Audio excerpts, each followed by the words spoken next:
ইরানের ৩টি পারমাণবিক স্থাপনায় হামলা চালিয়েছে মার্কিন যুক্তরাষ্ট্র। স্থানীয় সময় শনিবার রাতে এ ঘোষণা দেন মার্কিন প্রেসিডেন্ট ডোনাল্ড ট্রাম্প। সামাজিক যোগাযোগ মাধ্যম ট্রুথ সোশ্যালে ট্রাম্প লেখেন, আমরা ইরানের ফোর্দো, নাতাঞ্জ ও ইস্পাহান এই 3টি পারমাণবিক স্থাপনায় খুবই সফলভাবে হামলা চালিয়েছি। এখন আমাদের সব বিমান ইরানের আকাশ সীমার বাইরে। এছাড়া ট্রাম্প একটি ওপেন সোর্স গোয়েন্দা তথ্যভিত্তিক পোস্ট শেয়ার করেন, যেখানে দাবি করা হয় শক্তিশালী সুরক্ষায় থাকা ফোর্দো পারমাণবিক স্থাপনা ধ্বংস হয়ে গেছে।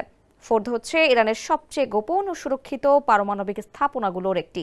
এটি কোম প্রদেশে একটি পাহাড়ের নিচে অবস্থিত এবং বহুদিন ধরেই ইসরায়েলের অন্যতম প্রধান লক্ষ্যবস্তু বলে বিবেচিত। স্যান্ডেলিনা সো, রূপচর্চায় আভিজাত্য।